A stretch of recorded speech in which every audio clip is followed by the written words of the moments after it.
Hi, I'm Hal Roberts. This is Bridge City News. Here's some of the top stories we've been following. The commissioner, who's the head of the public inquiry into foreign interference, says there was in fact interference in our last two federal elections. We have the details. As student-led protests continue in support of Palestine and Hamas in Canada, we have an update on how Hamas has turned down yet another hostage deal. And the Alberta government announces more funding help for newborn babies who may have serious health issues. Your nation, your province, your southern Alberta. From the heart of Lethbridge, it's Bridge City News with Hal Roberts. Thanks so much for joining us. A new report which came out today says there was, in fact, foreign interference in our last two federal elections dating back to 2019 and 2021. The initial report, released by Commissioner Marie-Josée Hogg, says it did not, however, change the outcome of the elections, but did succeed in part because it eroded public trust. Commissioner Hogg says efforts by China to meddle in Canada's democratic institutions prevented Canadians from casting an informed vote. She says that tainted the process and diminished faith in democracy and government. Acts of foreign interference did occur during the last two federal general elections, but they did not undermine the integrity of our electoral system. Our system remains sound.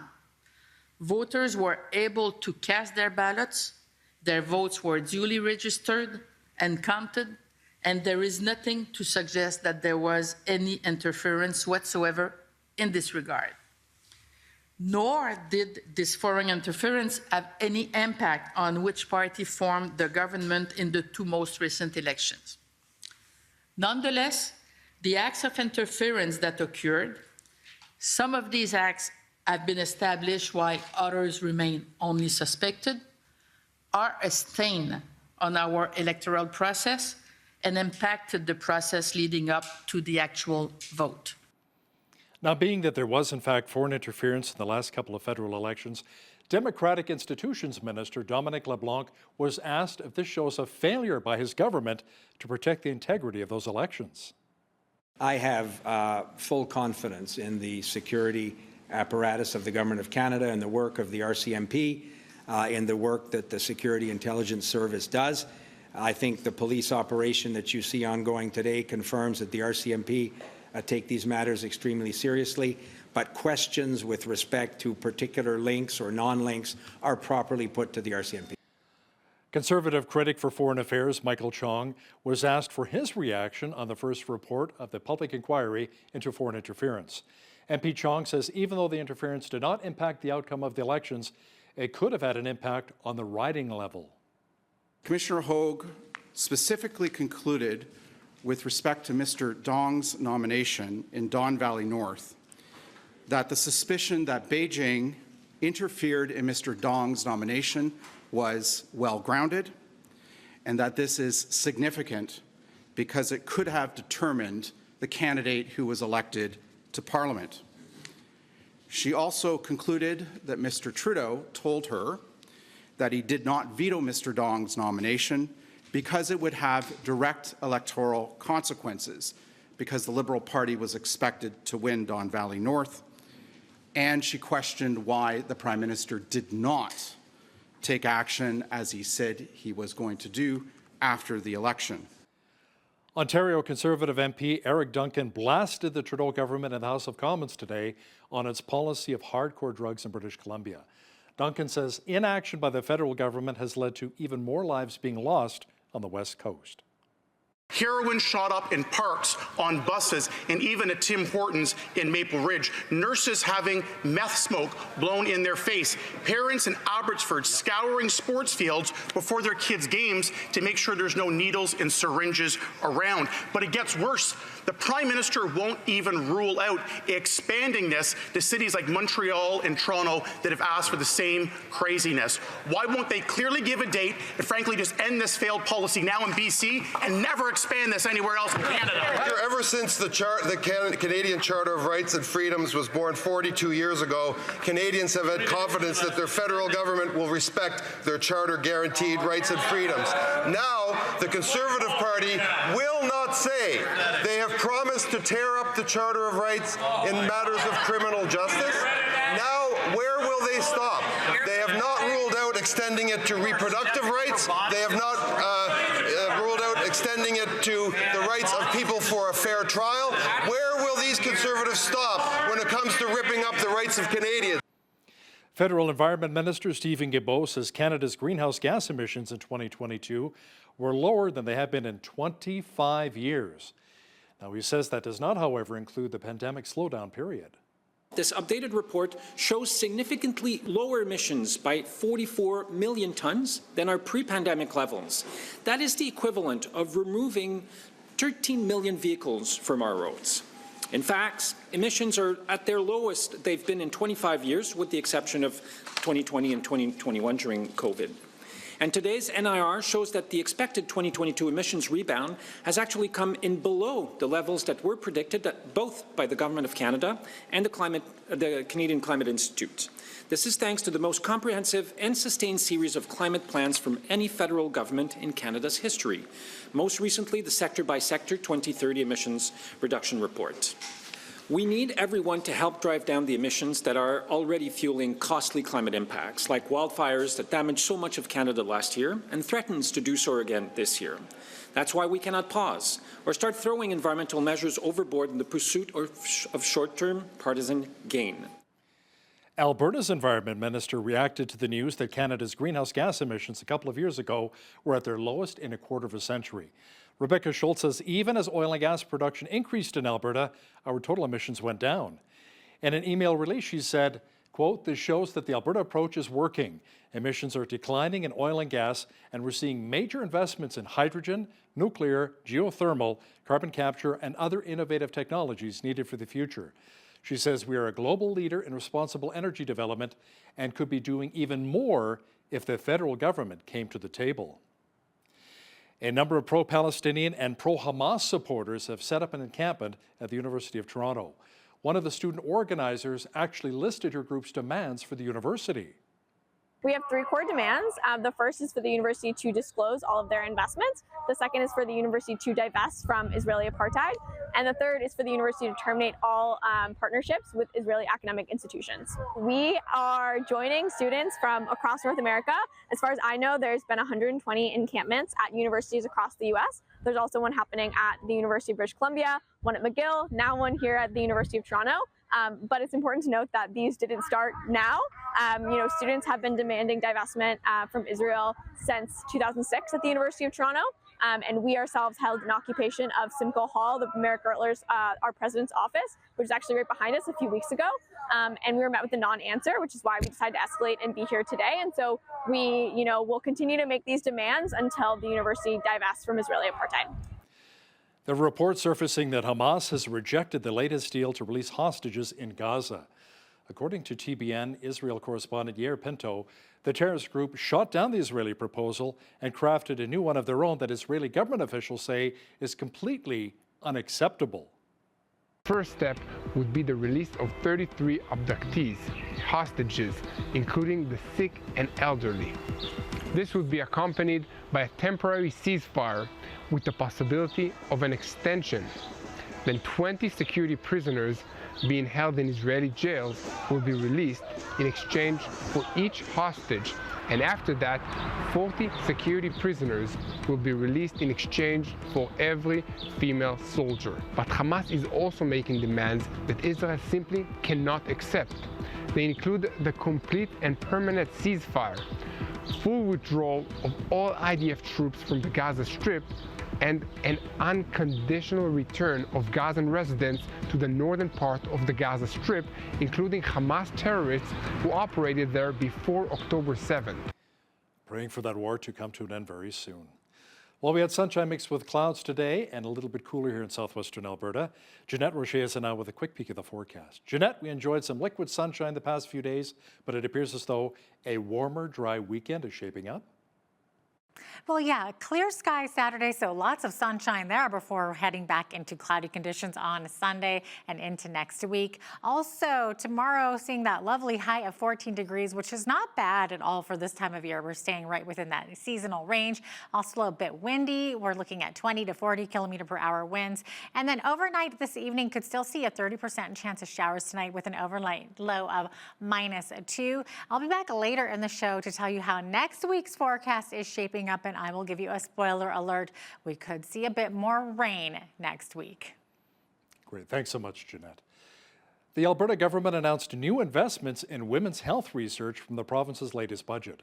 Officials say the province will invest $26 million to expand the Alberta Newborn Screening Program. Health Minister Adriana LaGrange says the extra funding will help support babies who may have serious health issues. Each year, a small number of Alberta infants are born with metabolic disorders that can lead to severe physical disabilities, developmental delays, and other health problems, or even death. Detecting and treating these disorders early supports healthy development and can lower mortality and disease rates. The Alberta Newborn Screening Program currently screens for 22 conditions and ensures all screened infants who may have one of these treatable conditions can get clinical assessment, diagnostic testing, and early treatment if needed. As you've heard on Bridge City News, the province is also investing $10 million over the next few years to beef up support for 15 sexual assault centres across Alberta. Christine Cassie, the CEO of Chinook Sexual Assault Centre here in Lethbridge, says the extra funding will be invested to increase capacity. She also says the money will help to provide the necessary treatment through therapy and crisis support for more people who need it. Alberta's Minister of Children and Family Services, Cyril Turton, says that with the funds, they'll guarantee access for Albertans who need to use the centres the most. Half of Albertans have experienced sexual violence in one form or another. And so this funding is very timely because we know that most Albertans either have experienced sexual violence or know of a close family member or friend that have experienced sexual violence. And so we know that this funding is going to make a big difference with helping a lot of Albertans heal. Our first priority is actually to increase our ability to provide therapy services, because right now I do have about a 6-month wait list for therapy for people that are coming in the center. And then our secondary need is really to look at our public education pieces and what we can do to spread those out more, and especially with a targeted area for the rural areas of the southwest portion of the province. We do a lot of work in Lethbridge and some of the immediate surrounding areas, but certainly we know that this impacts all communities. 600 plus a number of people that are coming and seeking out services on sexual assault. We've had an increase of demand for public education as well, and that's both men, women, teens, children. So we also operate the Child and Youth Advocacy Center here, but our sexual assault center also sees a good portion, about 100 young people a year as well, that are under the age of 18, on top of what we deal with in the Child and Youth Advocacy Center. We offer everything from crisis support to therapy, and that includes police and court support. So if people are wanting to go forward to the police to make a disclosure and to have an investigation happen, that we can be with them on that journey, and also help prepare them for court and be with them through the court process. Cassie adds that the Chinook Sexual Assault Centre also has peer support groups to help create a safe and inclusive place for people who've been through similar experiences to connect. The Alberta government is investing millions of dollars more into sport and recreation facilities. Government officials say $30 million will support local skating rinks, indoor soccer fields, and recreation centres. Minister of Tourism and Sport, Joseph Scow, says that this investment brings a set of benefits to many people, including those in our Métis communities. The Active Communities Initiative will be the first grant program that is dedicated exclusively to funding sport and recreation infrastructure in Alberta. These investments are more than just building communities. They're about building healthier families and more resilient communities by creating opportunities for more Albertans to be more active more often. The Active Communities Initiative will be open to nonprofit organizations, Métis nations or Métis settlements, First Nations, and societies that are looking to build or enhance active spaces to increase sport and recreation opportunities in their communities. And beginning today, eligible organizations can submit the first step in the application process. We recognize that physical activity is a key contributor to building strong and healthy communities and individuals. And one reason we're excited to be here today is that, in our opinion, the government of Alberta has made the same acknowledgement to this Active Communities initiative. Through that contribution to physical activity, the Alberta government has committed to promoting the benefits of social, physical, and mental well-being for Albertans of all ages and abilities. Wachowski adds that this initiative will provide access to both new and improved facilities to alleviate the financial pressure members face when having to build infrastructure on their own. Lethbridge police have laid charges in connection with a collision which claimed the life of a 25-year-old man. Yesterday morning, around 2 o'clock, police responded to a call about a single vehicle rollover near Pavan Park. When they arrived, they found a vehicle on its roof with 3 uninjured women and a man who was critically injured. One of the women performed CPR on the man until EMS arrived. Sadly, the man died shortly after being taken to hospital. The investigation revealed that a 24-year-old woman who police say was impaired while driving the vehicle when it rolled a number of times down a coulee before resting on its roof. Jessie Ann Fortune faces several charges, including impaired driving and dangerous driving causing death. She's scheduled to appear in court on May the 30th. Millions of Canadians are battling cancer, including multiple myeloma, which is a cancer that affects the blood.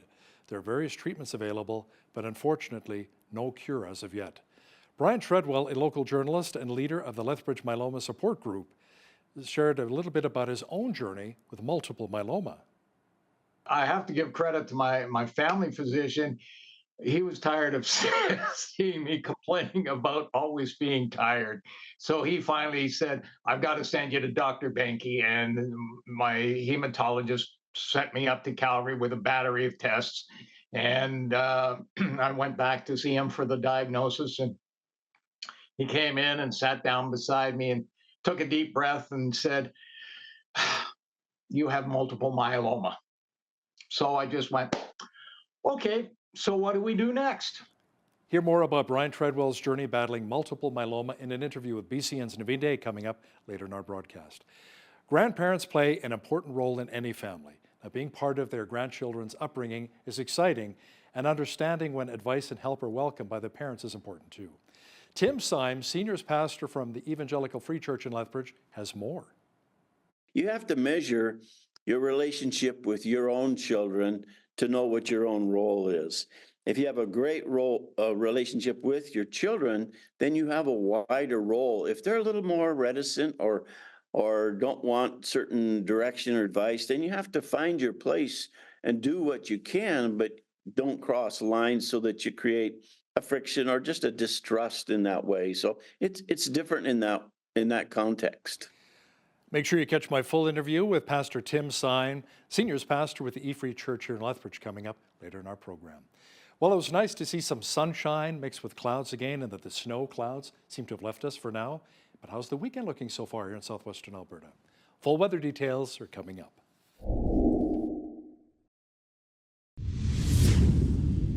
The rain and snow mixture appears to have stopped in much of southwestern Alberta for now.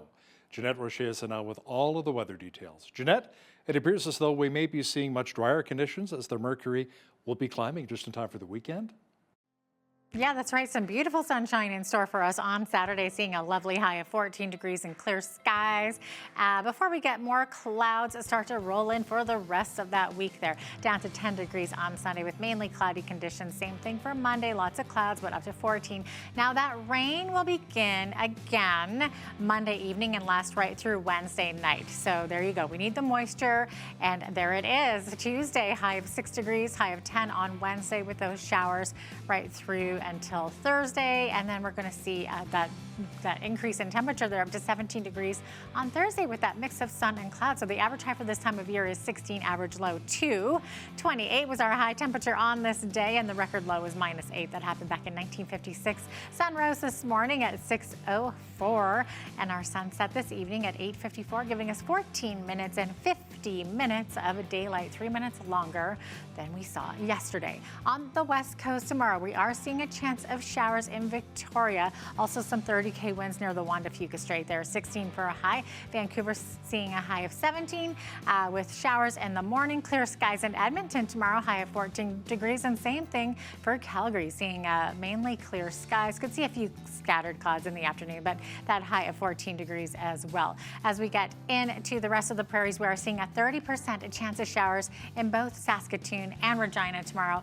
12 for a high in Saskatoon. Regina sitting at 10 degrees tomorrow, high of 13 in Winnipeg tomorrow with partly cloudy skies. As we get into central Canada, Toronto is seeing a 30% chance of showers or drizzle. Also a lovely high of 20 degrees. Now, as you get to that lake shore area, though, it's going to be a little bit cooler, more like 15 degrees there. Ottawa also seeing a 40% chance of showers, 22 for a high. That's more like it.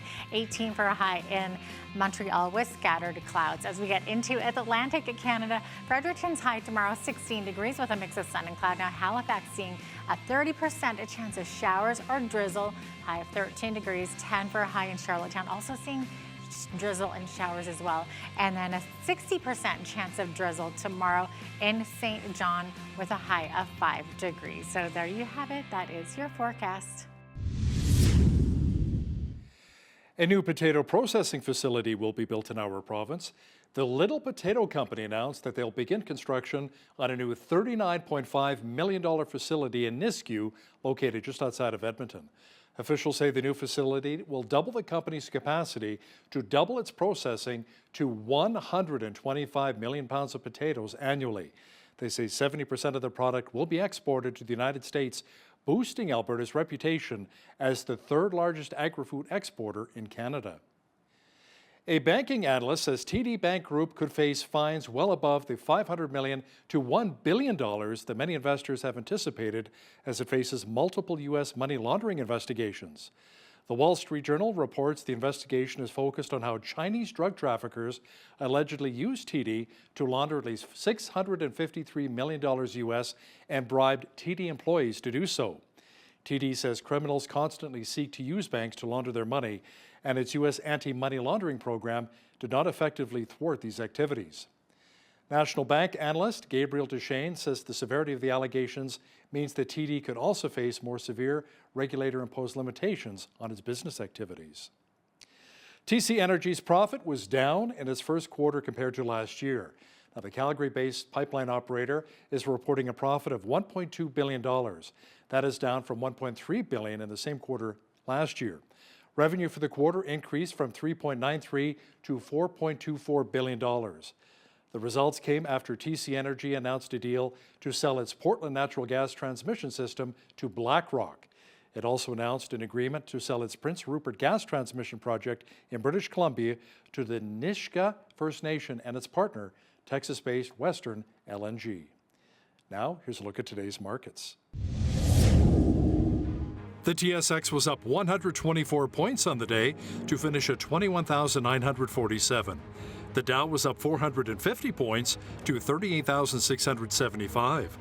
The S&P 500 was up 63 on the day to 5127, and the Nasdaq was up 315 points to 16,156.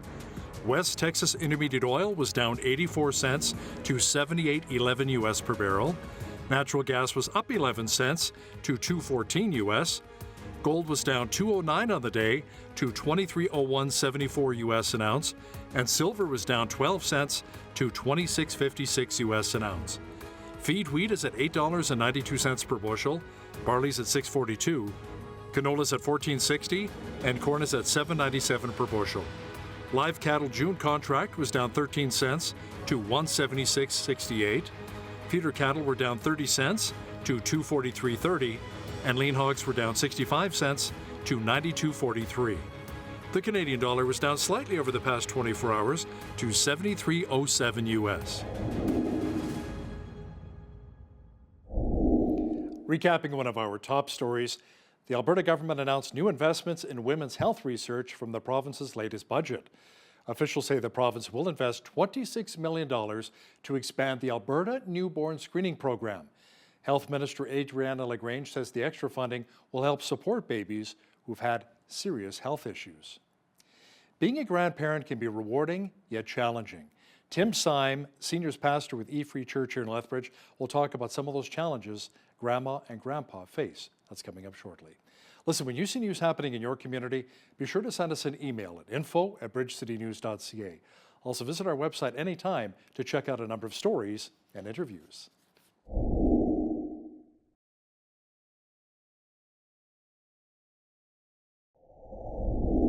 Some say being a grandparent is even better and more rewarding than being a parent. But what exactly is the role of a grandparent?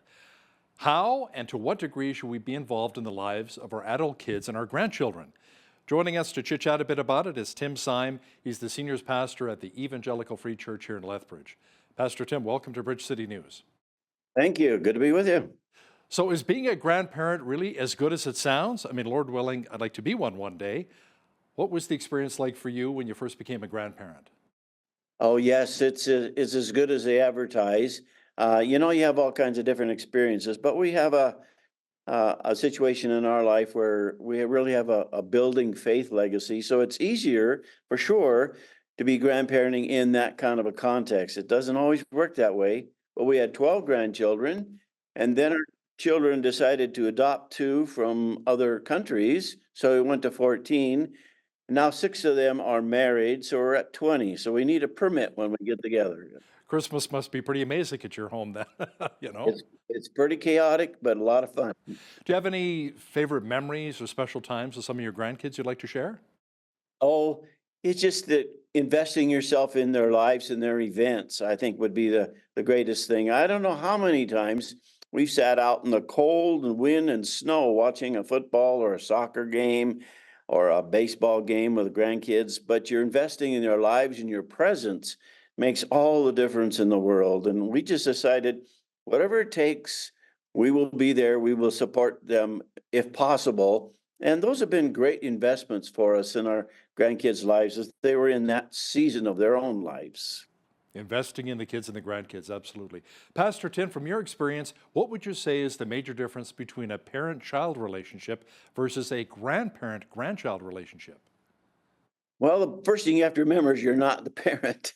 You have to keep that in your mind every single day. But you have a wonderful supportive role to parents. You can come alongside them to support them, to encourage them, to be a part of their lives as they are parenting, because at least in our situation, they turn to us for advice and input about parenting. It's much more complicated today than it was in our day, for sure. But we're there to support them. We're supporting their goals, their parts. But you also, as a grandparent, have an extra role. You can see things differently than they do because they're so involved in parenting, just the busyness of it, that it just all kind of blends together. But sometimes you come alongside as a grandparent, you see it differently, and you can play that supportive role. Maybe you're right, because you're not so involved. Don't look at it so much subjectively, but more maybe objectively here. Now, it seems that in some situations, Pastor Tim, a grandparent can almost have more influence into the life of a child than a parent can. Would you agree with that? Yes, I think because we have that different role. We're not responsible for everything. We're just responsible to come along and affirm and bless and just be active in their lives. We don't have to worry about all the details. We can just do the fun stuff, and we come alongside their lives to do that. I think that really adds to the extra role that we do play. It's a legacy role, and it's an important role, in my opinion. The fun stuff like hopping them up on sugar with lots of chocolates, buy them a drum kit, and then send them home? You mean like that? Absolutely. Buy them a set of drums. It's just, you have all kinds of opportunities. Now, I guess there's also a fine line between getting involved and interfering with the parents' roles, such as discipline, expectations, and goals laid out for the kids. Yes. You have to measure your relationship with your own children to know what your own role is. If you have a great relationship with your children, then you have a wider role. If they're a little more reticent or don't want certain direction or advice, then you have to find your place and do what you can, but don't cross lines so that you create a friction or just a distrust in that way. So it's different in that context. What are some real creative ways we can connect with our grandkids? I'm guessing maybe technology, but then at the same time, maybe some grandparents are not tech savvy. So there might be a challenge there. Oh boy, yeah, we wouldn't be alive with tech at all if it weren't for calling our grandkids to come over and fix the laptop or tell us what to do in our telephone. But it opens up a whole new world, and that's just part of the connection. Is they love coming over, and yeah, we'll never be where they are. It's just generational, but just doing that and investing in the time and money and just love by just doing that, whatever season they're in, because the seasons change. When they're little, it's one thing. When they're growing, most of our kids are out of school in university and colleges now, so it's a different role. So how do the methods change, Pastor Tim, as the grandkids grow older? Well, when they're young, they worship you, when they're 3 years old, you're the greatest thing on the face of the earth, probably because you bring gifts or candy or all of those Or things drum when you, kits? yeah, when you come to visit. But as they grow older, if you invest, we had somebody we went to years ago, my wife and I, when our grandchildren were just arriving, and we saw her doing a wonderful job at grandparenting. He says, "What's the most important thing?" And she thought about it and said, "Invest in their lives when they're young." And so we did that, because when they're 19, they'll give you a hug, but they're out the door to go to an event or meet their friends for pizza or go to a church event, so you don't have the same time. But that investment does carry over, and she was right. Isn't that biblical as well? Raise your child up in the Lord, and then they will always come back as well. Yes, I think that's a foundational principle. Now, what can grandparents do when your adult kids aren't following Jesus and they have different values than you do? How does that really impact the grandchildren?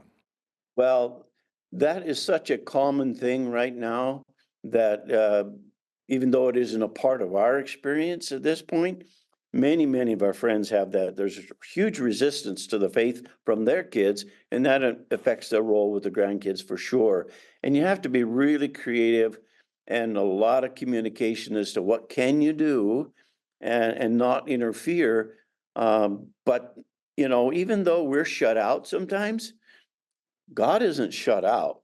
And so prayer becomes an important factor of praying other influences into our grandkids' lives. Kind of skipping the parents sometimes. Lord, show them, reveal yourself. And we have found that that's been really effective in friends' lives as well as ours. Let's talk about other tips that maybe grandma and grandpa can pass along their faith and values to leave a lasting legacy for their grandchildren. Well, like any adult in the faith world, be authentic. If you're not the same in church and at home or in a stressful situation, then they will see that. They will question whether your faith is just for some things, but not for every day and all the trials and the difficulties and things which come along. So being authentic to me is absolutely crucial in that sense, because that really comes across as being, a fair way of living, that it works in all situations. There's a line from a song in Petra, the classic Christian 80s rock band, sometimes it's better to be seen and not heard. So yeah, because kids are watching every move that we make, right? They want to see if we're living our lives for Christ, even away from the church. Now, Pastor Tim, how can you keep a close connection with the grandkids if you live maybe in another city or even another country? I guess that's maybe where the technology comes into play, FaceTime and maybe a Zoom, like we're doing here. Yes, oh, absolutely. One of our kids came to us. They had 4 of our grandchildren, told us they were moving overseas to help plant a church. And we were very supportive of that because they follow Jesus. We want to support that, until we heard that they were taking the 4 grandkids with them. And then I was like, what? Hold on there. But yeah, the Zoom, the Skype, and the FaceTime today, you can be in people's lives wherever they are. And that has been a lifesaver for us at times when most of our kids and grandkids live far away from us. So yeah, use the technology. It's just a gift. It might be kind of cool as well if maybe the grandchildren go on holidays, or maybe the grandparents go on holidays to Hawaii or maybe Disneyland or something. Send a postcard. Get that in the mail. How much that would really warm somebody's heart and touch their heart. Old school way of connecting, right? Use everything you can possibly think of, because it all counts, you know. As they get older, we found out just investing a little bit of money financially, they're on a sports team, they're going to travel with that sports team, or they're going to travel with their church youth group or travel through school. Be the first ones to put in 50, 100, 150 bucks, whatever. You can't do the whole thing, but you can say, hey, we got you. We're going to go on that trip with you. Any advice for estranged family situations where grandparents maybe don't feel that they have the right to connect with their grandchild? It's so common now, Hal, that it's a bit frightening because there's so much media, social media separation that's aimed at families and kids. I'm a part of a group. My wife and I joined with a group where we just pray into those specific situations where the kids or grandkids are not following the Lord, because it's warfare prayer. We pray Ephesians chapter 6 over our families, that the enemy wants them, and we say, no, we can pray before God and look for his influences to go way beyond what any of us can as a grandparent. You know, in our family situation, we had a situation where the grandkids had to be raised by the grandparents. Do you ever come across that as well in your church? More common all the time. Yeah. So how does that maybe affect or change the dynamic? Because essentially the grandparents are becoming the parents, the responsibility in the everyday lives of their grandchildren, right? You have to switch roles at that point. You have to become the parent, or else you can't be effective. You don't want that to be so, but it's just more and more parents are just, for all kinds of reasons, unable to fulfill the role. And so I think there's a responsibility to step up at that point in time. It's not easy because you're kind of past that season, but I've seen many people do it really effectively. And I was just at a funeral where all the grandchildren referred to the grandpa as dad because he had raised them, because the parents weren't able to really function to do it. And I thought, boy, that says a lot, doesn't it? You know? And pray that the grandparents actually have the energy. God gives them the energy, because you kind of need it, you know, when the kids are younger. That's the biggest thing. Yeah. So Pastor Tim, any final thoughts on how to keep a solid relationship with your adult kids and your grandchildren? Well, it takes work, Hal. It really just takes work. It takes commitment, and it's worth the investment. And you just keep making it. Our kids live away, so we spend tons of money on travel just to be with them. But that, to us, is a worthy investment. Don't miss out on the fact of we're just leaving next week for another college graduation. We have 4 coming up the May and June. And we'll be there, because those are the events where you say, we love you, we're here for you, and we'll do whatever it takes to be a part of this new season, this new great event in their life. So, how often do you hear of situations when the grandparents want to live closer to their grandchildren, so they're retired, they pack up and then they move? We moved back to Lethbridge. We had lived here for years, moved back for that very reason. I've retired twice, but I'm still in the ministry, so my friends won't let me give them a retirement advice. But we came back because we wanted to be close to family, and we have quite a few of our grandkids married in Lethbridge now with one of our daughters and her husband. So we said, well, let's go to where some of them are, because the rest are in the States. So we're here, and we're here with that kind of purpose in mind. So before we let you go, Pastor Tim, what's a major no-no or a don't when it comes to being involved in the life of your grandchild? Yeah, I think that would be just don't become a negative spiritual voice in their life. You know, it's easy to see things. All of our grandkids have different personalities. We have to approach each one in a different way, just as we did our children. What's the most effective way to know that they're loved? And we speak into their identity. We speak blessings over our children and our grandchildren, the blessings of the Old Testament and the blessings or benedictions of the New Testament. We speak those over our children regularly, because that's the identity in Christ we want them to catch. And love them unconditionally, correct? It is. It's a big step to love in a way that really reflects Jesus. That's because you always have advice. You shouldn't always give it, you know. Tim Syme is the seniors pastor at the Evangelical Free Church here in Lethbridge. Pastor Tim, thanks so much for your time today. Oh, my pleasure. Bless you guys.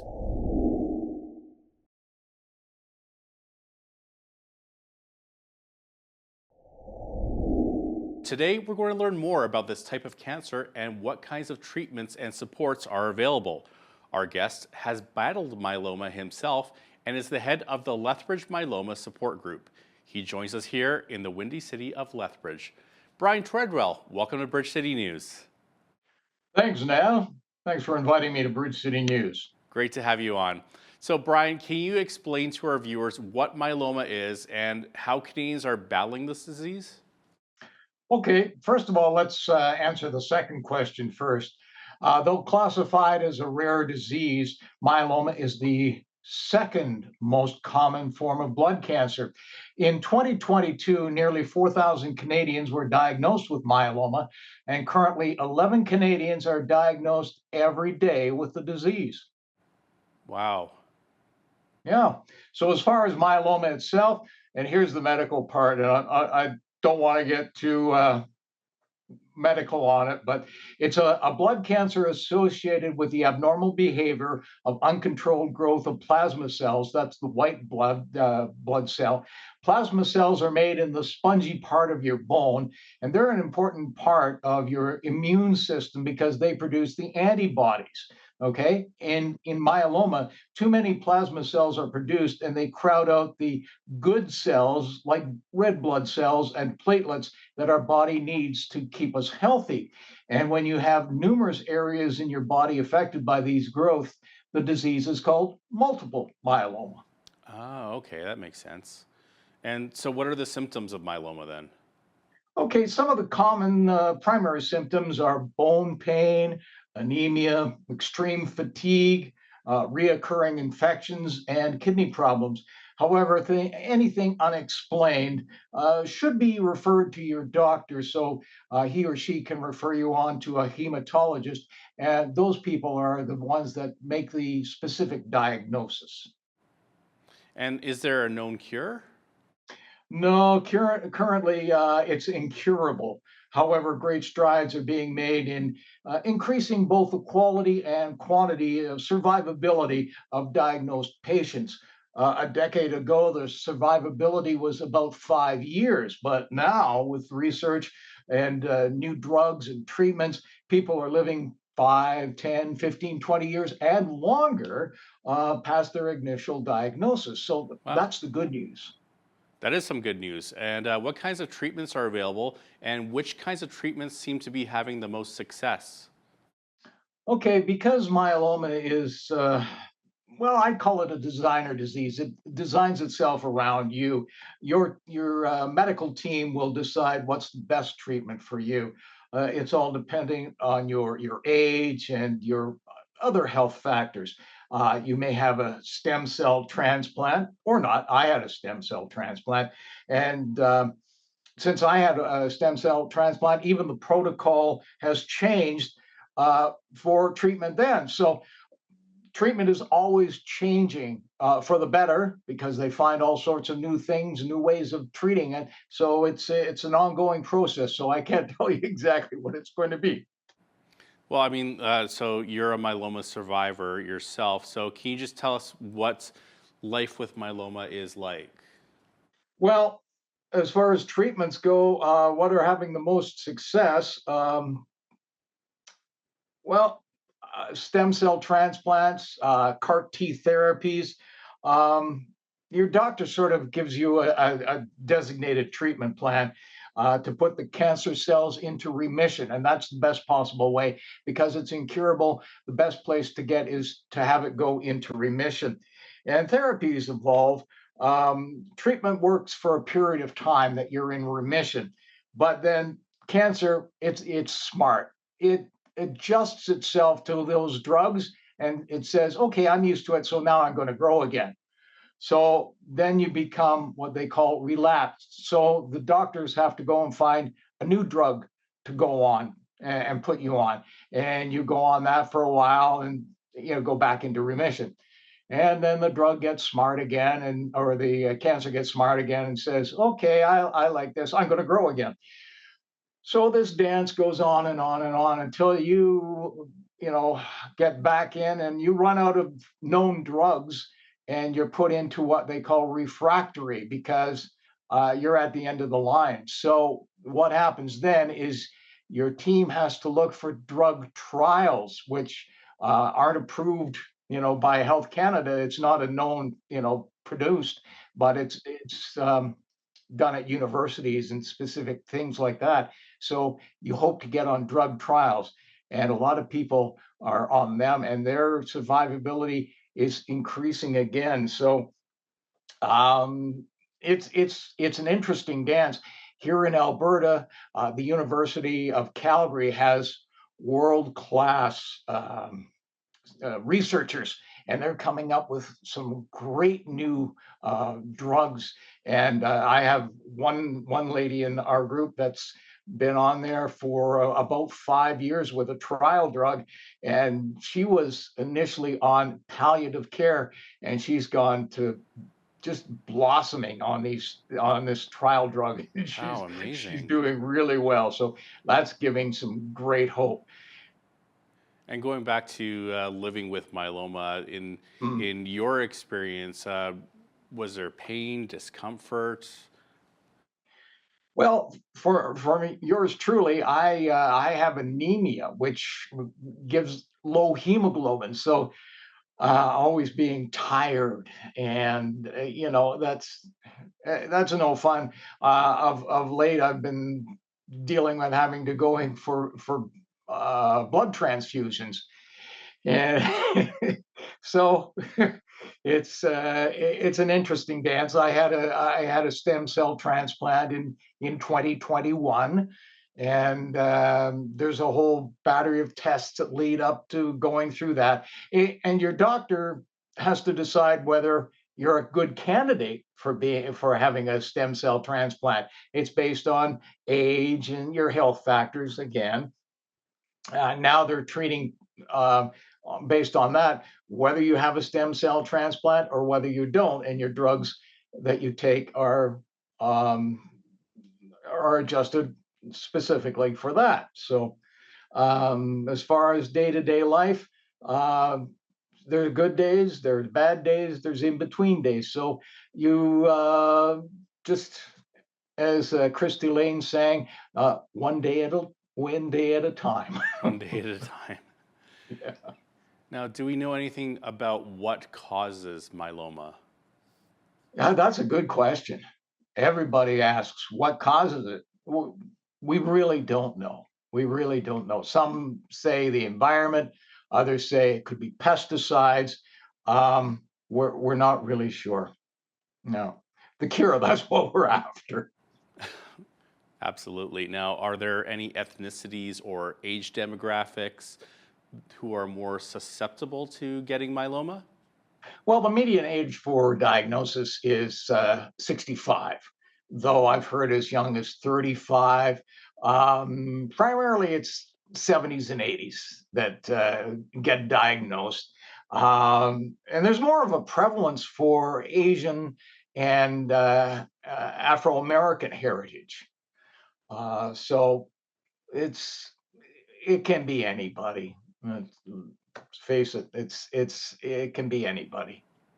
And I want to go back to your experience. When you were diagnosed with myeloma, what was your reaction and how has your journey been battling this disease? Well, it's funny. I have to give credit to my family physician. He was tired of seeing me complaining about always being tired. So he finally said, I've got to send you to Dr. Benke. And my hematologist sent me up to Calgary with a battery of tests. And I went back to see him for the diagnosis. And he came in and sat down beside me and took a deep breath and said, you have multiple myeloma. So I just went, okay, so what do we do next? You know, that's the thing. I wasn't no woes me, whatever. It's, It just you didn't know, phase you. You were just like, okay, how do we tackle this? How do we get this? exactly. How do we get on with it and, live life and adjust ourselves accordingly. I wasn't going to give up and throw in the towel or anything like that. Okay, it's go with the hand you're dealt. Well, what a great attitude to have towards it as well. Now, you lead the Lethbridge Myeloma Support Group. Can you share what a typical meeting might look like? Have you ever seen a wrestling match? No, it's catch as catch can. We do a little bit of everything. There's no formal meeting because meetings get bogged down in red tape and all sorts of stuff. We sit around in a group when we can be outside because that's the best place to be. Um, in the fact that myeloma, you're immunocompromised, so you don't want to pick up diseases from other people.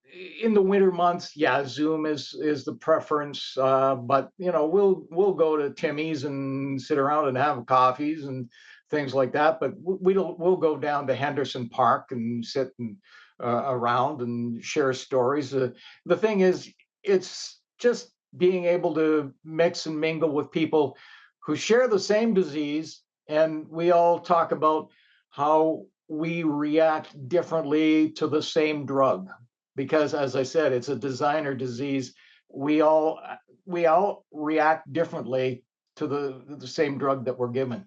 The side effects affect us differently.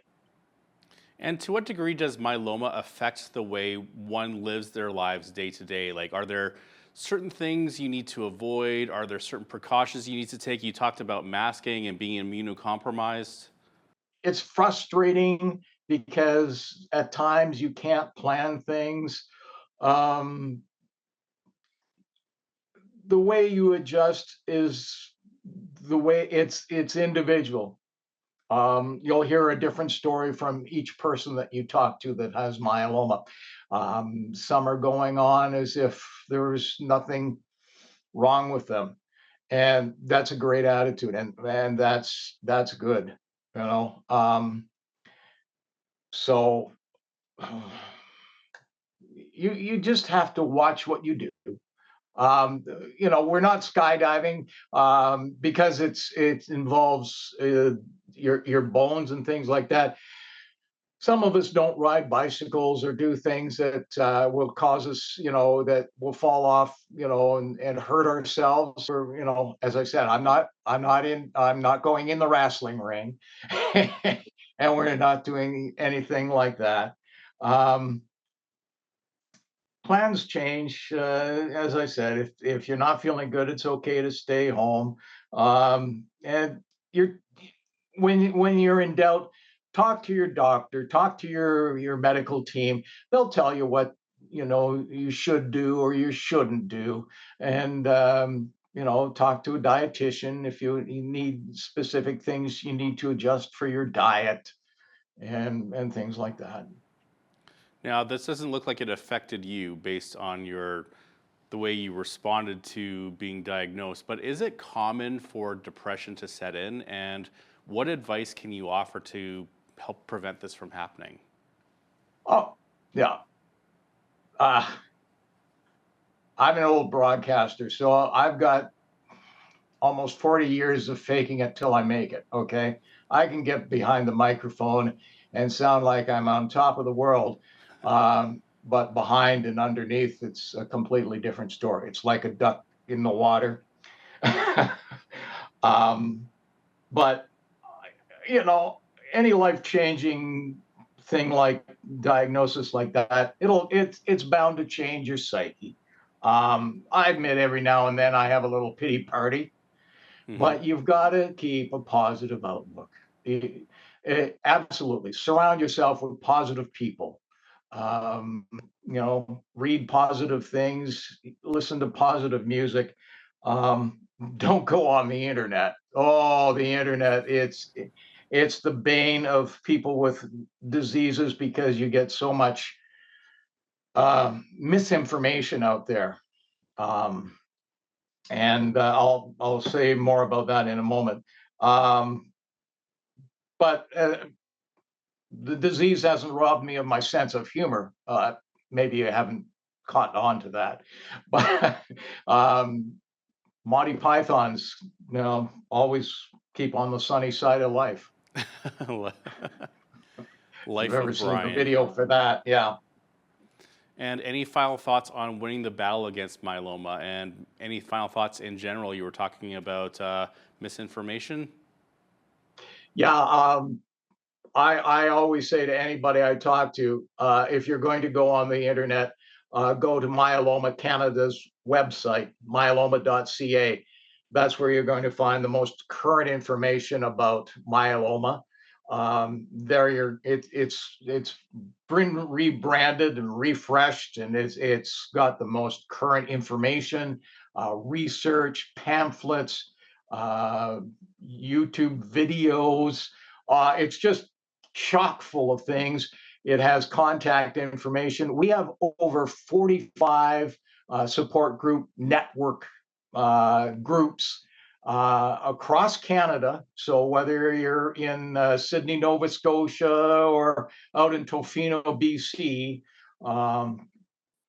or up north, you're going to find groups in your province that you can connect with, whether it be virtually on Zoom or in person, and get a hold of them. And any of the leaders will be happy to get a hold of you and talk to you on your level about where you are in your journey with myeloma, because they've been where you are. And that's the one good thing about it. We're not paid volunteers or anything like that. We're people who are living myeloma, just as you are living myeloma. If I'm talking to you as a myeloma patient. Brian Treadwell is the leader of the Lethbridge Myeloma Support Group. Thanks so much for joining us today. Thanks. I'm Naveen Day on behalf of all of us here at Bridge City News. Thanks for watching.